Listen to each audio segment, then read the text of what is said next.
Cage Minds live, Mika Frankl in the studio, going live for the last couple fights at BKFC 87.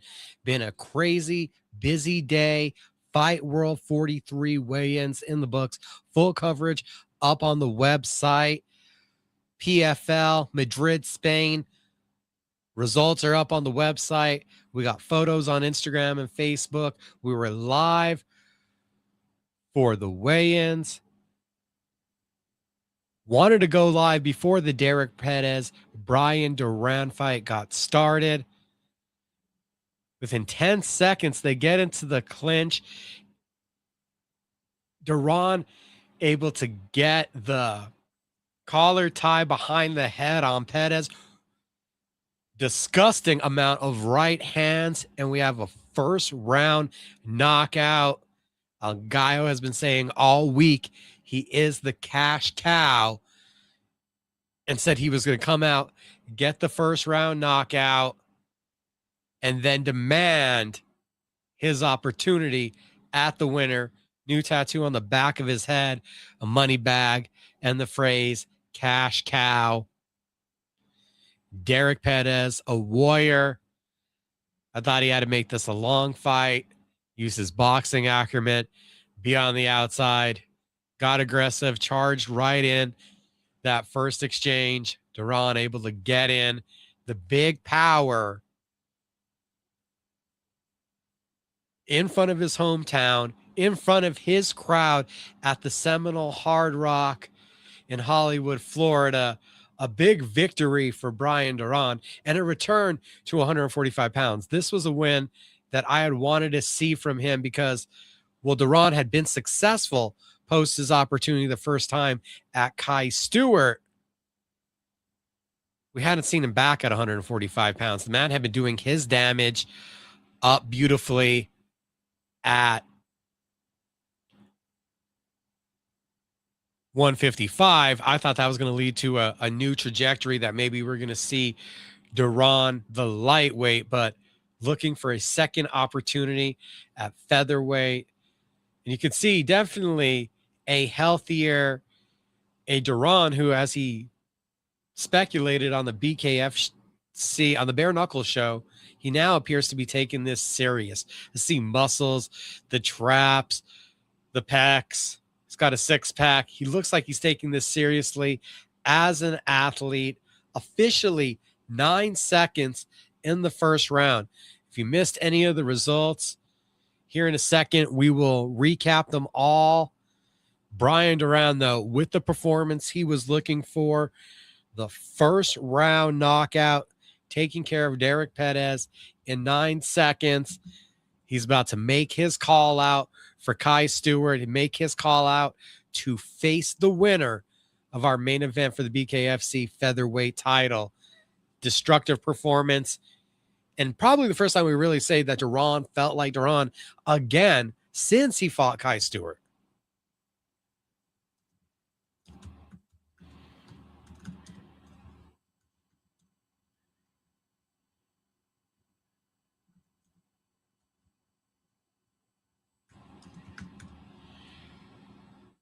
You guys are live and local this weekend.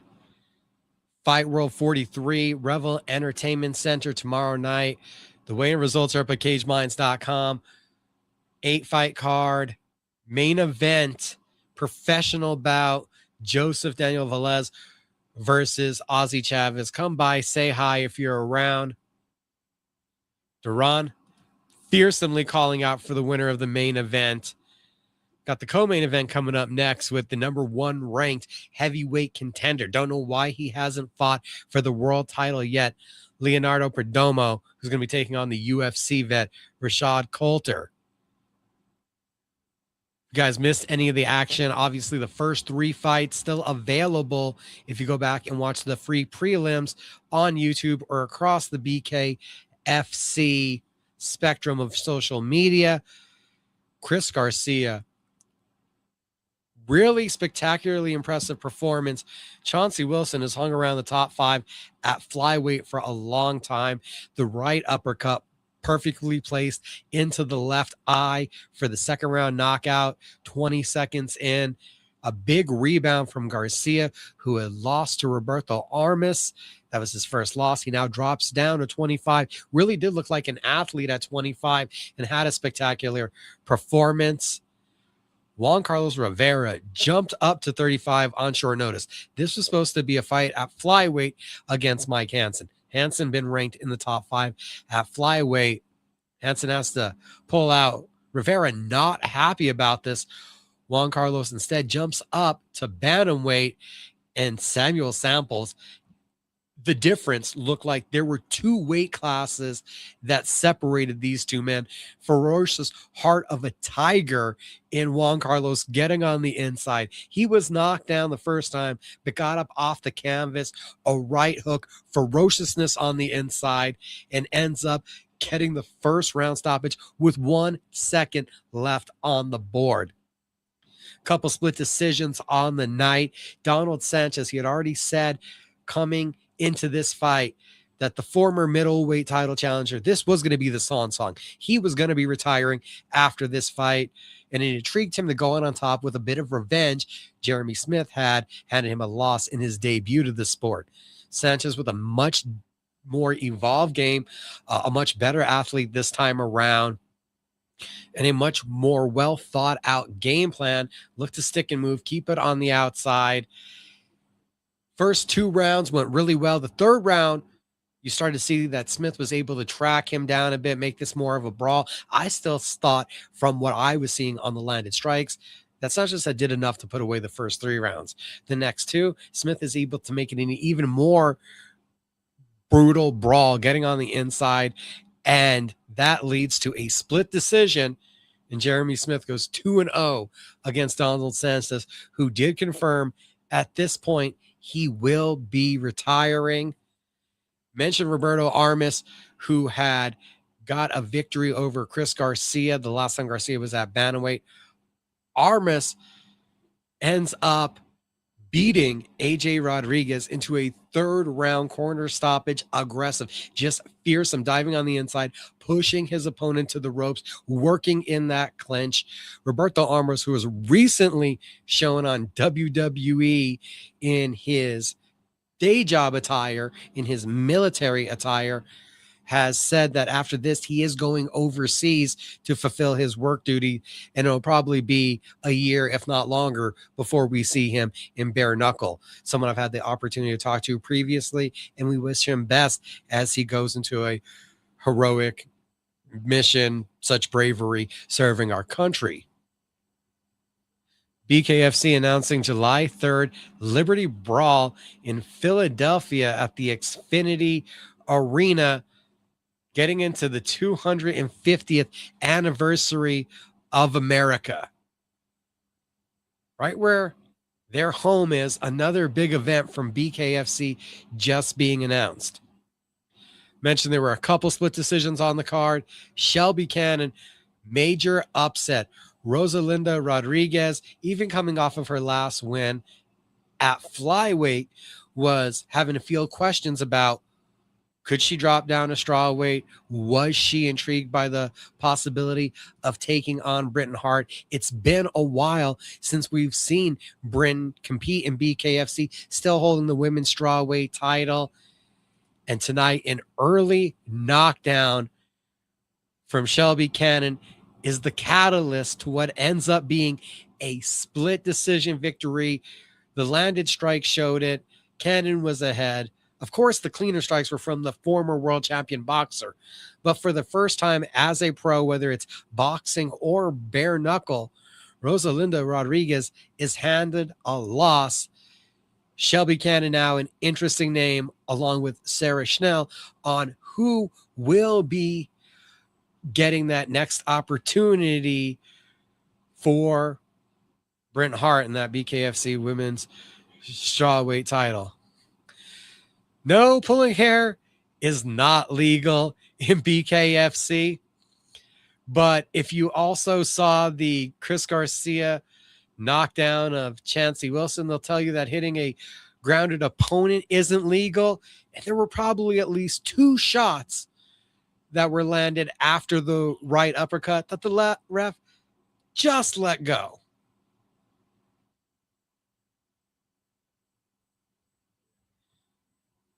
Cannon wins, but one judge tried cheating. One judge was confused. One judge was mistaken. At least we got 3 judges. Cannon, though, massive upset. Congratulations to her and putting her right in the thick of a title conversation that I'm sure no one expected for that to happen when this night started. Sabah Hamasi proves you got to know the rules of bare knuckle. A beautiful spinning back fist if this was MMA. Not a layered on bare knuckle, literally moves over the nose. We're talking about a nicer looking C even than I have. And Leonel Carrera fortunately gets the disqualification.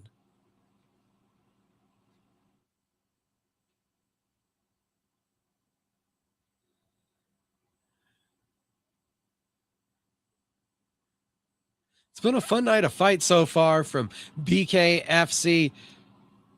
Can't tell if the Florida crowd is as ruckus. I think other nights we've seen them a bit more electric and a bit more alive. Duran has made his claim now, that victory over Perez, and you could see the elation, or if you're not watching the show, you didn't see the elation, but BKFC president David Feldman jumping right on the apron.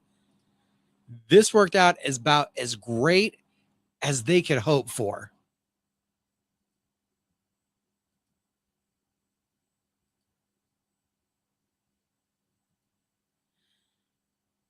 Co-main event time coming up.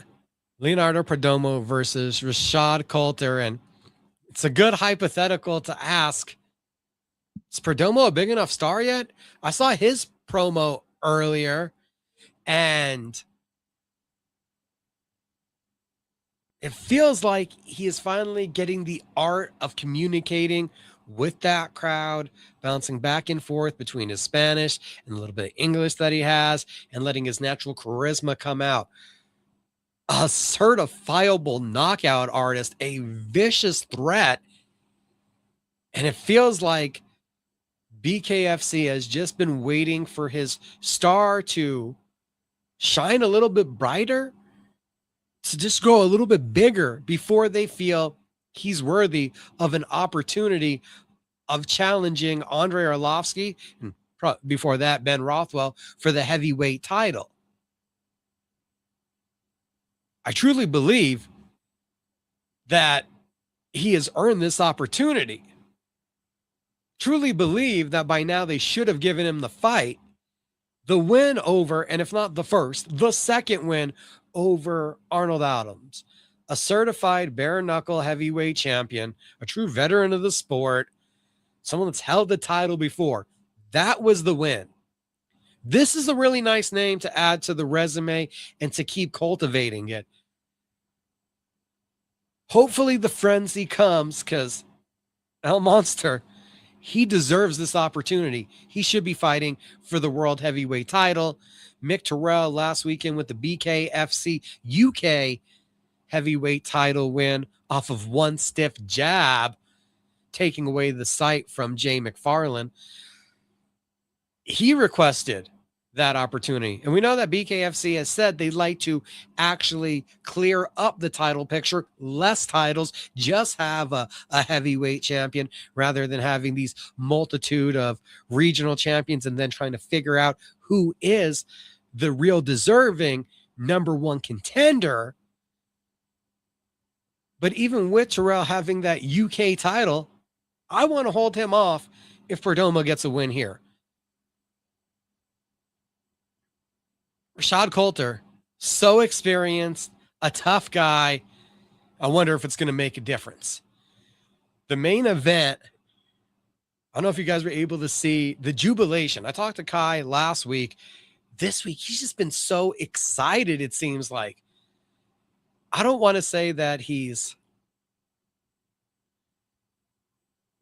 looking past Nico Gaffey, but I think there's just a excitement about where he is, about his career. If you saw that we talked about due to the canceled fights and fights that had fallen through, he thought a couple big opportunities were coming his way, that the disappointment, I think, had almost soured him a bit. And now to be back in the trunks, have the shoes on, and about to defend his title, I think there's a life again to Kai Stewart about the possibilities of how big this sport can become and how much they believe in him.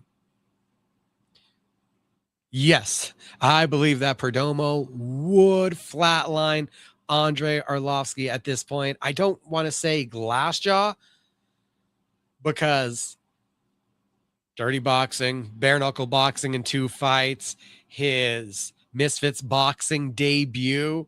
Well, Andre was chinny at a point, and it's beyond science to say, no, your chin doesn't strengthen as you get older. He has been able to, whether it's roll with the punches, become more defensively aware, not eat them straight on. He has found a way to get through, like you said, what appeared to be a glass jaw and a major weakness for quite a while. Perdomo, though, does have otherworldly power, and if he lands clean on anybody, and I mean anybody in this heavyweight division, I truly believe that would lead to a knockout. Thank you, everybody. Truly appreciate you guys jumping on for the live stream.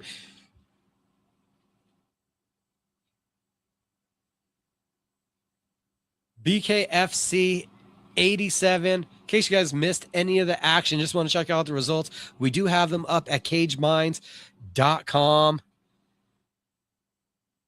The quick 9-second finish from Brian Duran.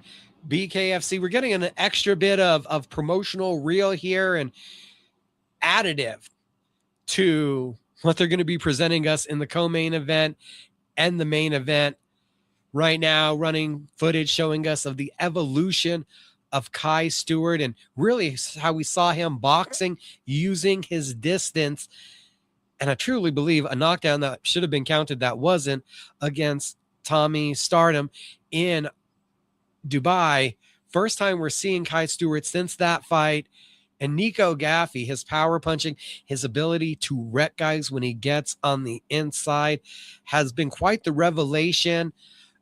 Kai Stewart has been adamant that he thought Gaffey's offense was going to be able to overwhelm Brendan Allen. And I'll be honest, I was quite surprised that it did fully play out in that manner. I thought that at some point with Gaffney just winging away, that Allen would find a shot to even the kind of knockdowns to do something to knock Gaffey off of him. But that was not to be. And so far, the Spaniard has just been absolutely tenacious at causing havoc on the inside.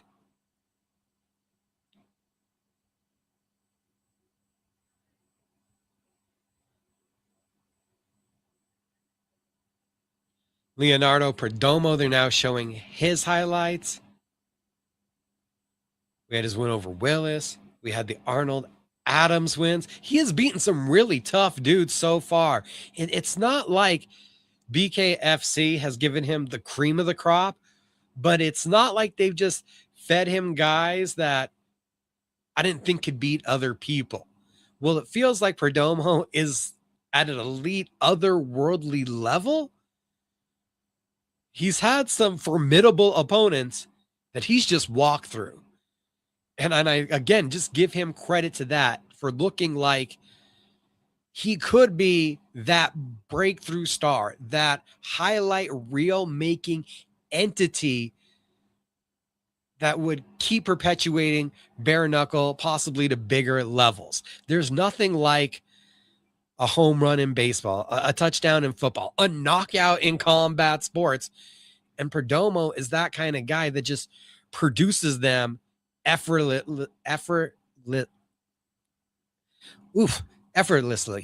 Somehow that was a little hard for me to say more than I meant to be. Excuse me on that one. Again, the tally of the tapes. Looks like we're getting to the co-main event here for BKFC 87 in Hollywood, Florida.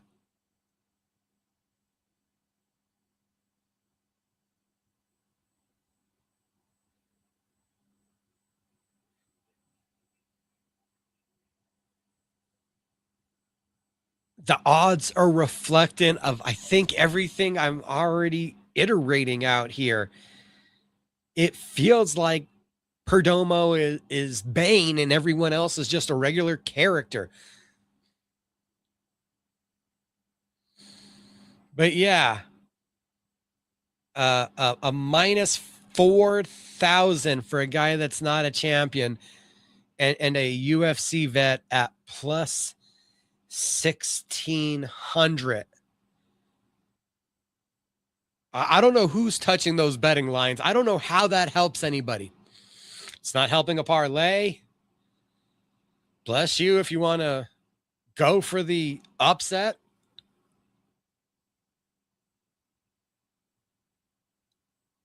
Did I say that backwards? My bad if I said that backwards. Minus 4,000 odds.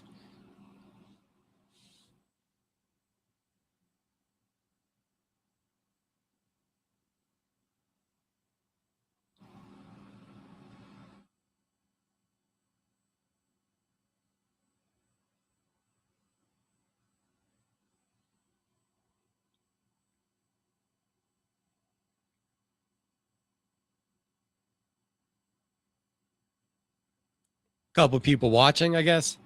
Is it time? Another victory here. Does Perdomo finally earn it? Should he get that next opportunity? Are we just talking? Mick Terrell, he asked for the favor. Dave Feldman feels compelled. BKFC has talked about a more concentrated focus on expansion of their English market. Taking a heavyweight title fight would be absolutely massive.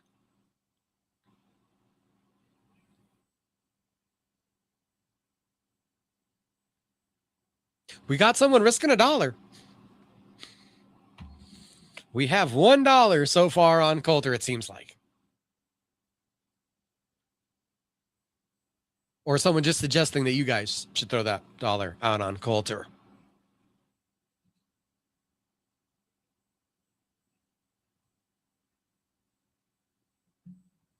And more than likely, going back to the last fight, Brian Duran, with the call out,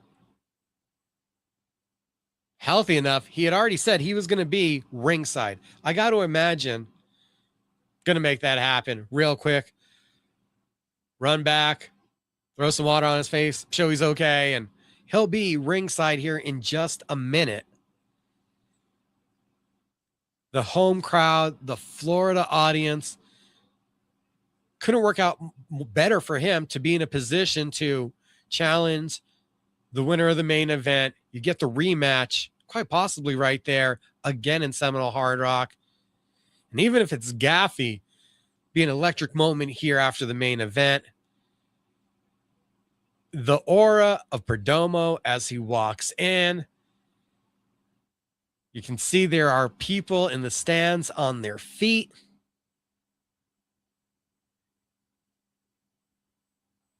Considered a Cuban Mike Tyson. And here we go with the co-main event. The introductions are finally happening. We've had a couple split decisions tonight.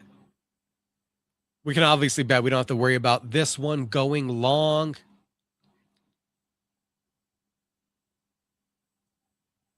Coulter, not just a UFC vet, has stepped inside of the Trigon before. Not going to be his first foray in a bare knuckle boxing, so that is important. He does have some experience in this realm.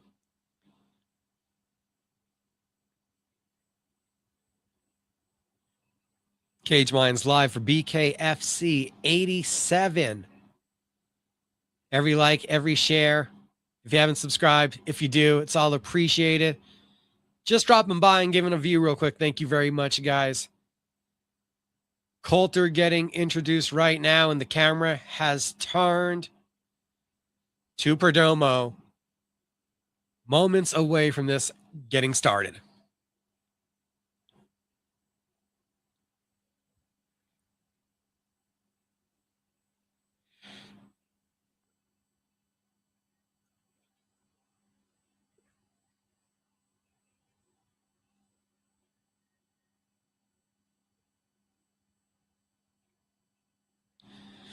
Been there live, was at the first Trout Palomino event. Seminole Hard Rock can get live, can get ruckus, and it is really a tribute to the work and the footwork on the ground that BKFC has put in with building that market, cultivating the fan base, and getting it to a point where it's consistently a great crowd. Perdomo said 1 minute.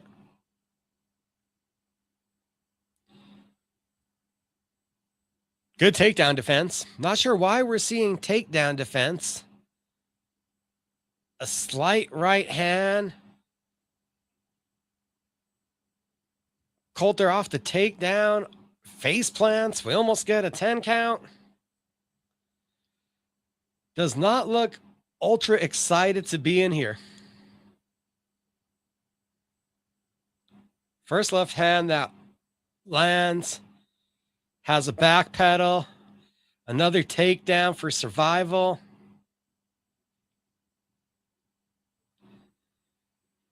Blood already pouring.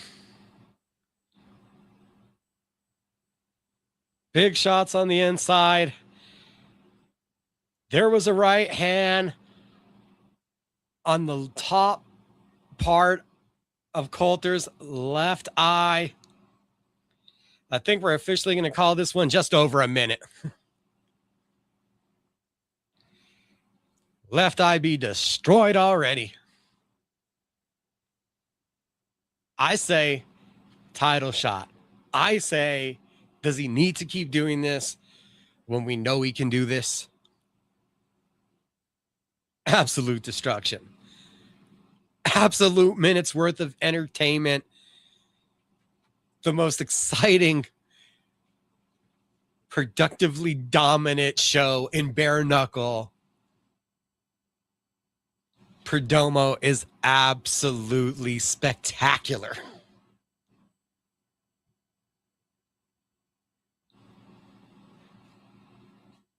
And he's not just a headhunter, works the body. He knows his opponents are trying to get on the inside, so he's willing to work a frame. You want to get on the inside, I'll bully you back, grab the collar tie, and look to work the big punches. He has the full offensive arsenal of what you're looking for from the bare knuckle fighter. And if he lands a clear shot, it's bone breaking. Absolutely bone breaking stuff. Yeah, it looks like amateur doctor. A lot of damage around the left eye. We have a cut. We already have a hematoma, something else. Quite a few things. And Perdomo trying to bring in a hammer prop, maybe getting too close to his opponent, little too much of the theatrics. If you saw Gizem Salmani last week, you'd believe that a little bit more theatrics might be necessary or required. Andrei Arlovsky is getting in the ring. We're going to get the face off. We're going to get the face off.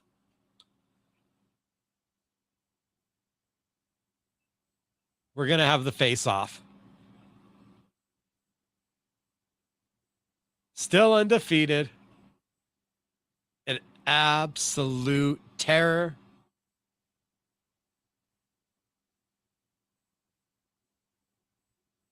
One minute, 7 seconds officially.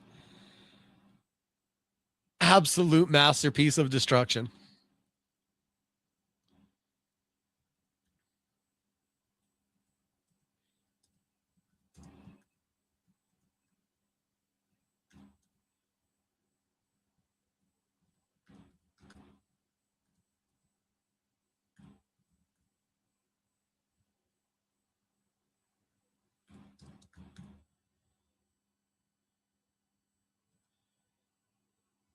Another first round knockout.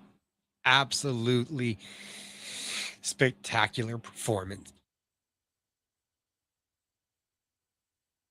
Excuse me there, everybody.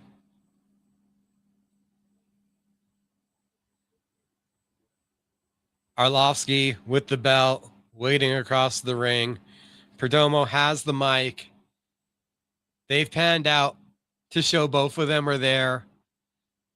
Might be a little bit before the fight, though. Arlovsky, right hand in a brace.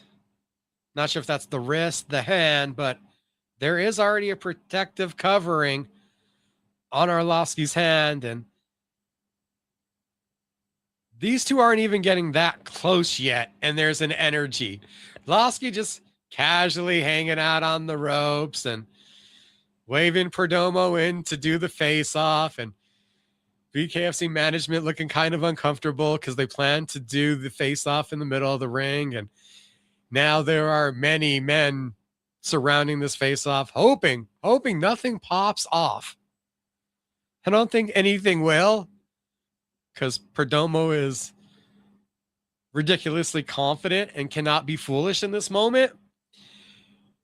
And Arlovsky, his nose is already worse than some of the noses that have stopped fights tonight. I don't think he cares at all, either which way, about intimidation or cool factor. But this does have some intensity going to it right now.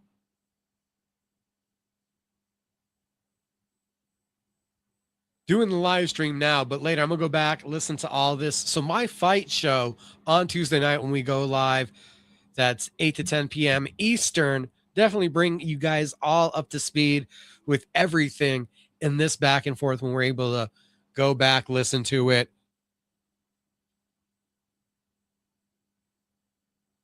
And at a point, this face-off is now reaching the level where the commission and the BKFC security are trying to wedge their way in between. Guys, we're good. We're good.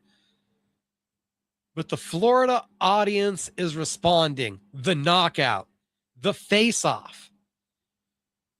Arlovsky gets in the ring. That is more than Rothwell did. Rothwell wasn't even really willing to entertain giving Perdomo these opportunities to elevate his persona, to bring things up. Right now, there's a lot of hand talking, a lot of, this is obviously some trash talk, but they're cooler heads will prevail. Hitting a replay, sending us out. BKFC 87 co-main event already in the books in 1 minute and 7 seconds. A nasty uppercut. Pretty much reminiscent, but just the opposite hand. We're talking about that location, right? Getting it by the eye. Absolutely destruction. Same shot that Chris Garcia landed in the early prelims. This one, though, coming from a heavyweight, so infinitely much more devastation. Cage Minds Live for BKFC 87. Jumped on right before the Duran Perez fight. Duran most likely has wrapped himself up an opportunity at a featherweight title shot. And that's interesting on its own accord because the Rivera era, Nathan Rivera, has been putting in a lot of work, has been very theatrical with his promotion of himself, always coming up with new antics before each victory is announced, reading newspapers, handing letters. And it felt like he had done a lot of work to put himself in a position to also get a title shot.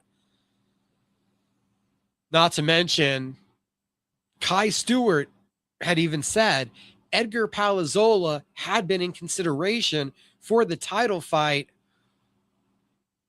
over Nico Gaffey, but is currently injured. Palazzola and Rivera feeling like they might have got leapfrogged tonight, though. The response from the BKFC crowd, the response from the BKFC management in attendance.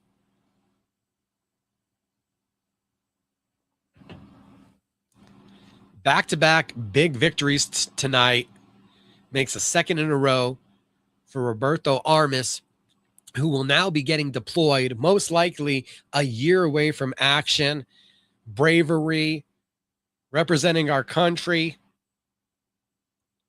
A lot of momentum right now, also as a bare knuckle fighter. Two big victories, knocking on the door at 135 pounds in a really deep division of the rankings. Be interesting to see when he comes back, what kind of form he'll have. Last time he went away on a deployment, came back an even better martial artist.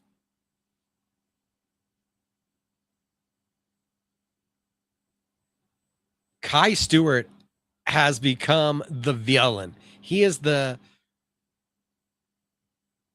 Ric Flair of almost of the BKFC, where he's flamboyant to an annoyance, to where a lot of the fan base tunes back in to see him lose. That's at least the way he looks at it, as he's told it to me. He said he hoped, having been to Florida, having fought there in Hollywood, Florida, a couple times now, that when he comes out this time, he might actually be welcomed as a hero. All the well knowing, if Duran is going to be the next opponent, all that love and adoration will become hate automatically. Duran's their guy. And Stewart did make an interesting point. He's fought talented, skilled, athletic guys who throw overhands before. He doesn't see much special in Nico Gaffey. I've seen some really special things out of the first couple performances to my eye from what we've seen out of Nico Gaffey. But you cannot deny that it is fact when Kai Stewart acknowledges and points out, I have more title defenses than Nico Gaffey has fights in the promotion. It's all a lot of great rhetoric.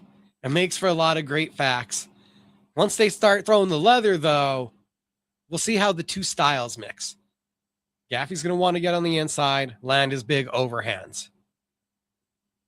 Stewart, early in his career, pushed the pace, got the hooks on you, pushed you into the ropes, and just looked to break you, tire you out, demoralize you physically at that cardio base. In Dubai, we saw a much more refined, light on his feet, able to use his in and out technical boxing version of Kai Stewart. For this camp, having been a year away, Kai hit Albuquerque, New Mexico. I believe he hit Montreal, the TriStar Training Center. There were a couple spots around the country besides his home of Montana that he got out to get other looks, to soak in other philosophies, truly reinvigorated by the sense that the company is once again having a deeper investment in what he's doing. Cage Minds Live, BKFC 87. Main event introductions are underway. 12 hours from now, if you're in Albuquerque, ESPN Radio Albuquerque, 1017 The Team. It's Cage Minds Fight Hour. Tomorrow morning, we're going to be talking with Abraham the Hammer Perez ahead of Legacy Boxing Promotions. The Legacy continues 3, April 4th. We'll have him on for a main event interview.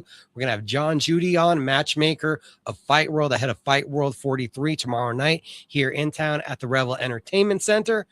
And Anthony Showtime Pettis ahead of APFC 22 here in Albuquerque on Sunday. And yes, I asked him about going to fight in Kazakhstan, the news that came out just last night. Main event is about to get underway. Kai Stewart, Nico Gaffey. If Gaffey wins, it's got to be by knockout. I truly believe in the experience that Kai Stewart has. What are you guys feeling in the chat? Who are you taking here? Is it an N still? Is it an N new? What are we feeling?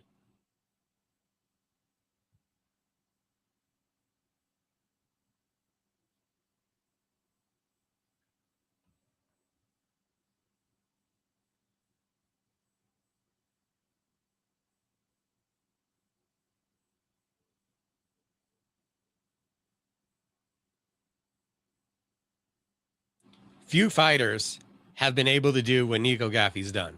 There's been fighters that have walked into BKFC and garnered title shots very easily. We've seen it with Andre Arlovsky. We saw it with Alessio Sakara. Nico Gaffey isn't an MMA vet with a legendary background, isn't the fighting pride of a nation who was the reason to go to that nation as Alessio Sakara. But he has been easily now one of the more successful European fighters that BKFC has brought to their roster. Not many guys have seen their UK or European title materialized into the world title and in such a short time.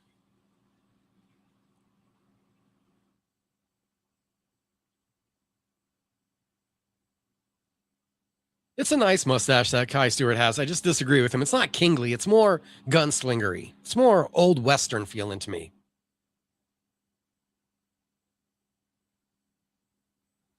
CageMinds.com has your BKFC 87 results. And also, if you missed earlier today's PFL from Madrid, Spain, and still Costello Van Steens, your PFL middleweight champion of the world, visit CageMinds.com. Whole bunch of results, weigh-in results, a busy weekend nationally and locally.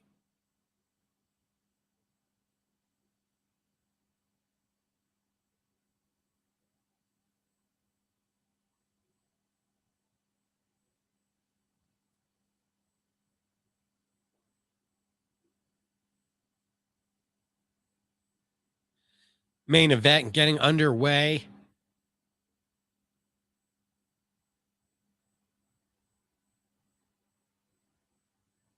A lot of dynamic moving right now. Gaffey, as expected, coming in heavy. A big overhand has landed. Could see Kai momentarily. He recognized the punch. He felt it land to his left eye, checking it. Another big overhand. These winging overhands from Gaffey making a difference.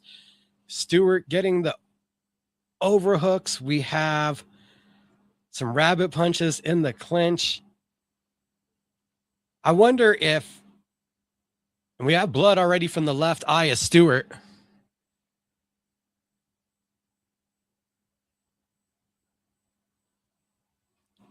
The natural height difference and the already squatting stance of Gaffey mixed with a more erect, just straight up and down stance from Stewart. The overhands have been finding the mark and finding the chin here early. The challenger looking very good in the first minute.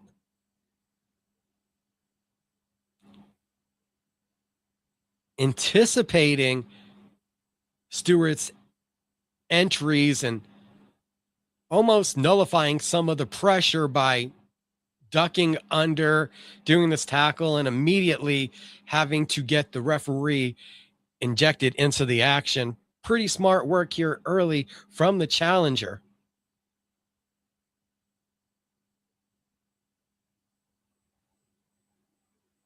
I'm not sure how many of these rabbit punches in the clinch are going to be considered effective, but there's going to possibly be kidney damage if this continues for Gaffey. Just rapid fire right hands in this clinch from Stewart. Big heavy shots though in the first from the challenger. It just feels like Stewart wanted to box, wanted to be prettier, wanted to use some of his outside game here early. And I think he's quickly realizing he's going to have to be effective on the inside.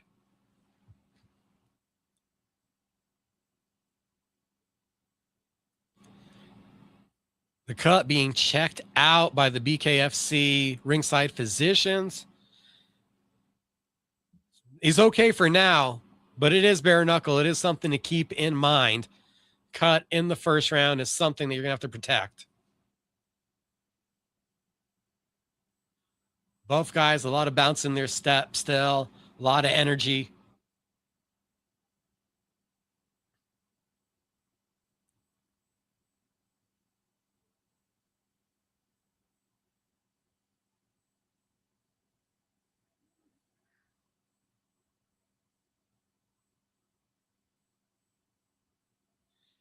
Again, Stewart starting off with a mix of trying to keep Gaffey outside, while he also tries to explode in. So it's a really dynamic back and forth of what he's trying to do, where he's sticking out long shots, and then if he sees the opportunity, he's trying to blast his way in.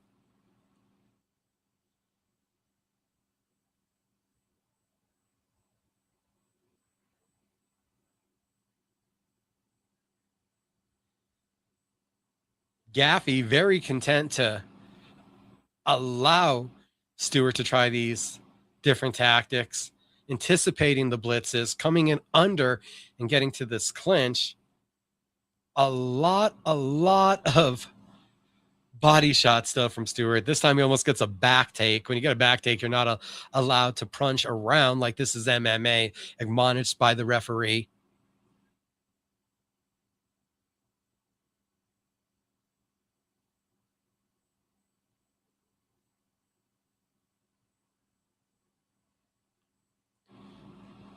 More clinch work and body shots coming from Stewart. Easily will be ahead in the landed strikes category. And so far here in the second, Gaffey not finding the same opportunities to hit the chin with his overhands.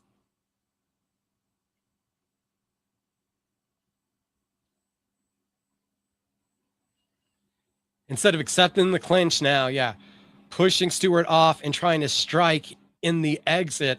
Probably a much better idea from Gaffey rather than just getting stuck on the inside. Good adjustment in the last 20 seconds of the second round.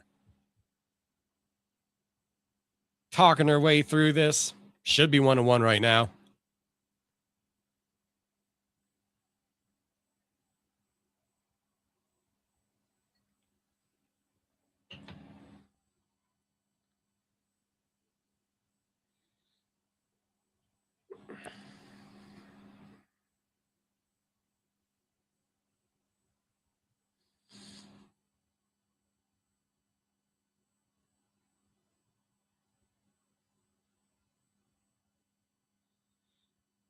Kai Stewart, you're right. Not using his reach. You think that might be something he'd be trying to do more effectively, but I think he's all right with suffocating the power of Gaffey rather than tempting the opportunity of having a jab countered by an overhand. He's doing some stick and move right there. And it's not just his reach. It's trying to use what appears to be a foot speed advantage, cutting an angle, coming in. It's not quite Dominic Cruz, but you almost think of it of that V.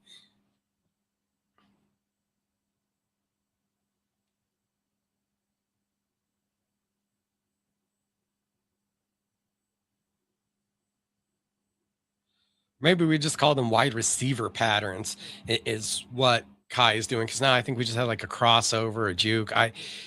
He's definitely found new interesting ways to implement the use of his footwork. Left backside of the ribs from Gaffey, still very bright red from these peppering body shots when they get trapped in the clinch.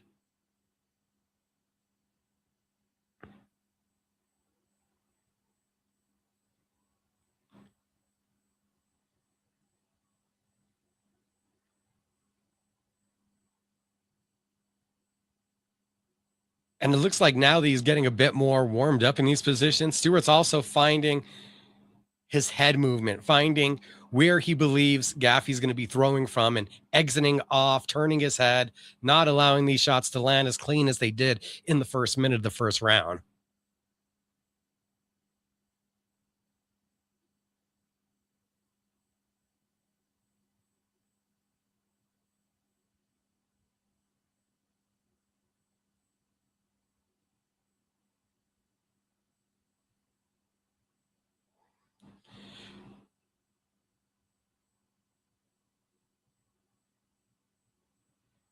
Shot at the bell from Gaffey, and they each give each other a one finger salute.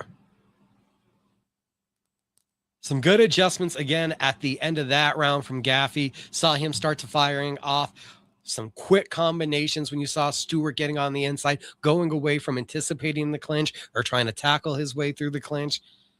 At least to me, I think it's 2-1 for the champion through 3. Rough first round, and he's bounced back in the last 2. Still, you got to know that the left eye is going to be a concern. G. Perez working on it.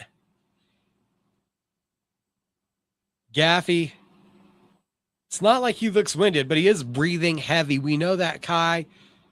It's a trademark of his to push a relentless pace. He's the first off the stool. He's in the middle of the ring, awaiting his opponent. It's almost an intimidation, like, where are you? Let's get back to this already. A big smile.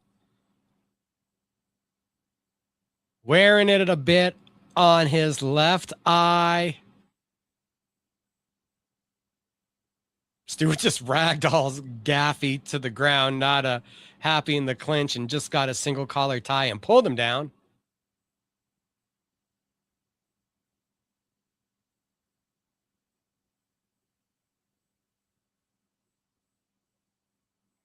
The BKFC flyweight title definitely needs to get sorted out. John Dodson is ready, willing, and able for any challenger. I kind of had an assumption that they would make the Strode Dodson unification bout, or even redo the interim title fight that they weren't happy with the result of between Cutman and Strode by now. But I'm not sure what the holdup is between who it feels like are the 3 most active parties in the division.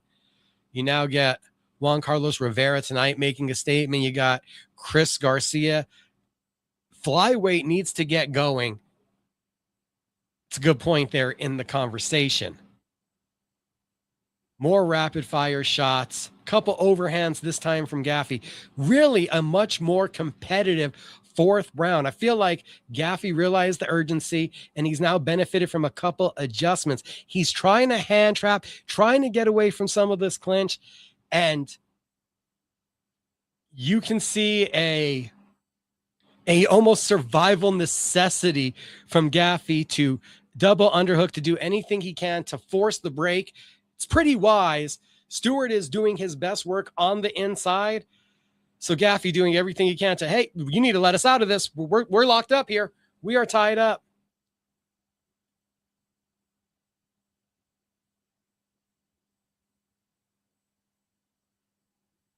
Could be 2-2 after that 4th round. There was a lot of punches landed, but that was probably the best Gaffey round since the 1st round. Probably the hardest round to call of the 4 rounds so far was that 4th round. We could be do or die here at 5.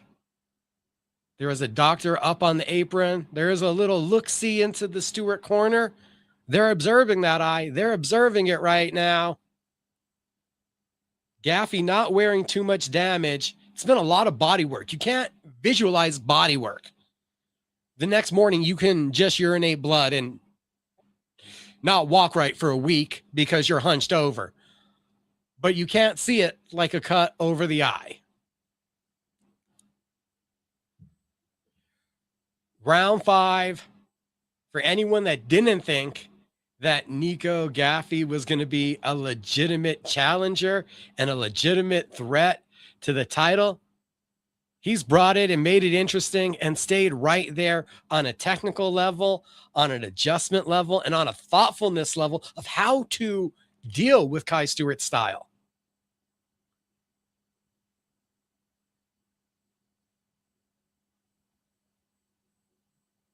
Gaffey looking for a big counter shot here.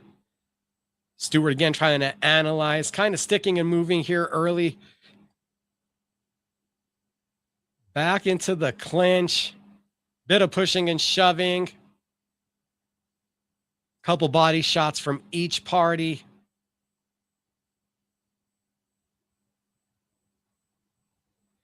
Nice right hand. Nice left hand. They're both going here. Stewart pushing a little harder. Gaffey backed against the ropes, takes off.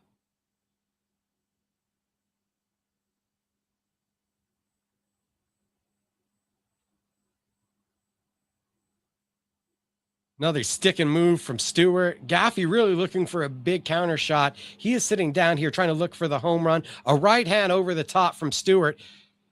Through the first minute of this fifth round, with I feel like the title could be hanging in the balance. I think the champion feels that urgency. So far, he's been the more effective striker and the more aggressive party. Gaffey just not throwing and whiffing kind of when he does.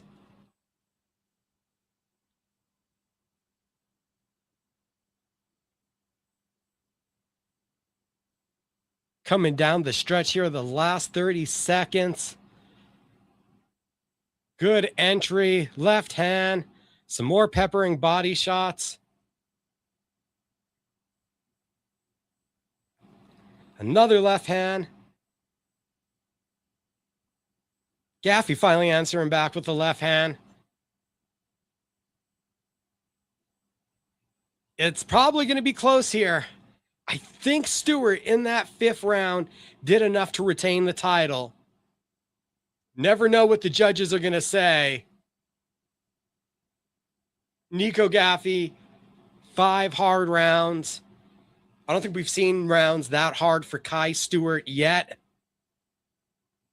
Only a little blemish under the eye of Gaffey. Stewart's wearing more damage.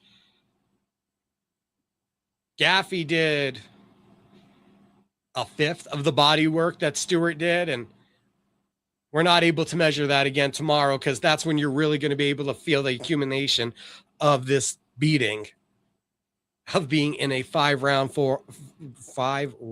war.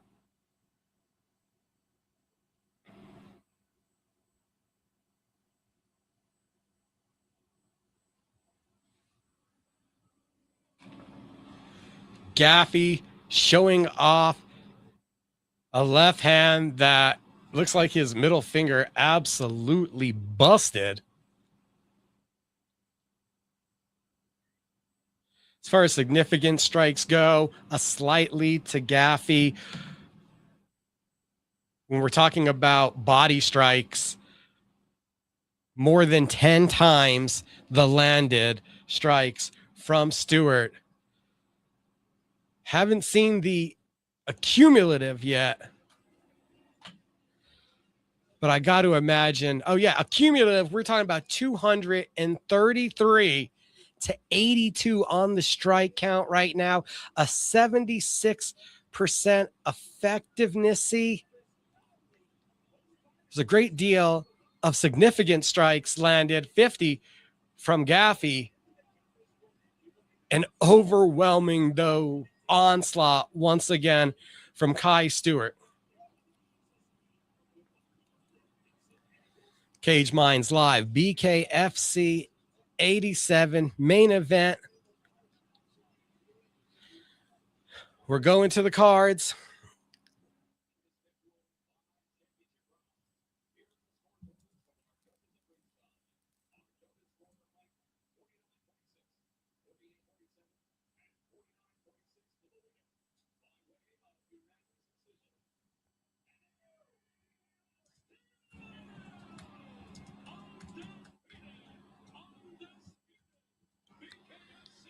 And still 49-46, 48-47, 49-46. So that's 4 rounds to 1 on 2 scorecards, 3 rounds to 2 on the other one. Kai Stewart, and still your BKFC featherweight champion, puts up a historic 6 title defense, runs his record to 9-0.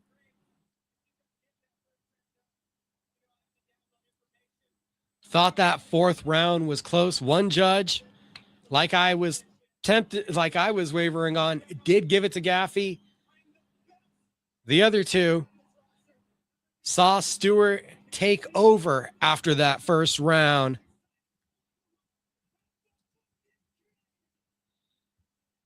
And it's going to be interesting to see. And we will, here in the future, very soon, be having Kai Stewart on my fight show once again to talk about his future plans. There's Edgar Plazaola. There's Brian Duran.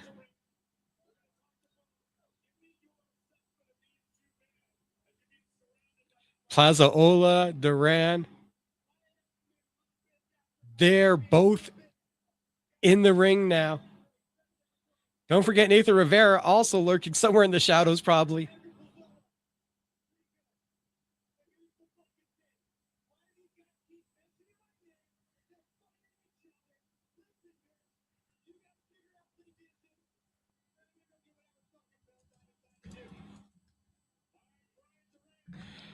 Stewart just suggested there's two guys in here calling me out. Why don't they go settle it? Edgar Plazaola, Brian Duran.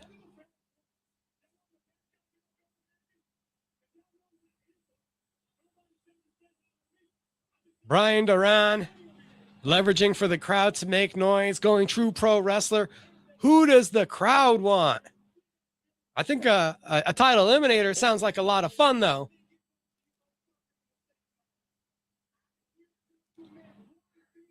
Stewart trying to get out of the ring, trying to mic drop and walk off. BKFC ain't trying to let him get away from this moment. You ain't allowed to leave. Plazaola wanted to respond. They're forcing Stewart to sit there.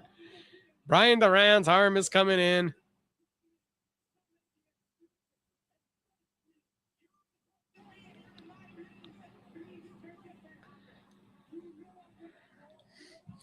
Edgar Plazaola trying to get in the face. He recognized that Brian Duran was stealing his moment. Duran is trying to grab the microphone.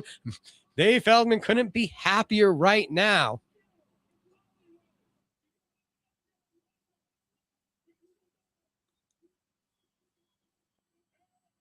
This is a lot of fun.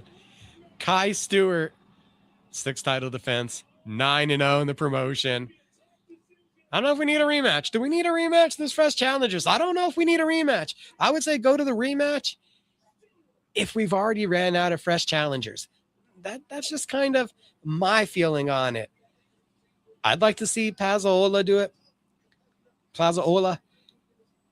If you guys want to see Duran, I could understand the allure to that matchup. BKFC 87 in the books. Visit cageminds.com for the results. It's been a Cage Minds live special tonight. We didn't fully indulge in the conversation. This is why I'm going to have Kai Stewart back on, because he did mention to me, maybe it's possible 135. Maybe it's possible to go after Justin Ibarola. If Austin Trout is not successful against Ben Bonner, that's also a fight that Kai Stewart said he would be interested in. We're going to get him back on the show soon and follow up with the champ and see what he desires, what path the king wants to choose. Does he want to raid another village? Does he look to expand his empire? Is he happy just upholding his people and the reign of the featherweight division? Nico Gaffey, hats off to him. Not far away from contention. Again, the closest that anyone has come in a fight to challenging, to keeping up with the pace and the output of Kai Stewart. So hats off to him. Undeniable. And I'm telling you it right now. Leonardo Perdomo should get the opportunity to fight Andrei Arlovsky. We got the stare down. We got the face off. They brought Andre in. I think we're going to get that fight. I look forward to it. Shelby Cannon now adds her name into the mix with Sarah Shell as a possible challenger to Britton Hart. We need to see Britton Hart back in the BKFC and defending her title. Sabah Hamasi reminds us you can't throw spinning attacks in bare knuckle. Broke the nose of Lionel Carrera. That one was unfortunate. Jeremy Smith edges out Donald Sanchez one more time. He makes it 2-0 against Donald Sanchez, who did confirm he's retiring. A split decision, a close fight. Back half of the fight, the pressure goes to Smith. Roberto Armas, brilliant performance, getting on the inside, brutalizing AJ Rodriguez in the clinch. He's about to go off and serve our country. That's 2 in a row in BKFC, and best wishes to Roberto. Juan Carlos Rivera fought a guy that looked to be 2 weight classes heavier, and Samuel Samples gets up off the mat to come back and get a finish at the last second of the first round, explosively getting on the inside, a right hook doing the damage, a bunch of body work contributing to wearing down Samples.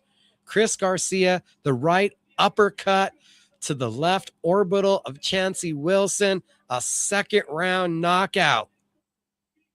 BKFC next weekend. It's BKFC Fight Night for Mohegan Sun. And bare knuckle fans, don't forget the Trigon is over in Foxwoods. So if you're in that New England area, it's going to be a good weekend to get out and watch some bare knuckle next weekend. Tomorrow morning, Cage Minds Fight Hour, ESPN Radio, Albuquerque 1017, The Team, Apple Podcast, and Spotify. The show will be available. We'll be talking to Abraham the Hammer Perez, unbeaten 13-0 pugilist, Fight World matchmaker John Judy, and APFC owner Anthony Showtime Perez. We got a stacked show tomorrow morning. That one's just about 12 hours away. Join us tomorrow night, Revel Entertainment Center, Fight World 43. And then we'll be over at his Letter Resort and Casino on Sunday for APFC 22. Visit cageminds.com for the latest in combat sports news.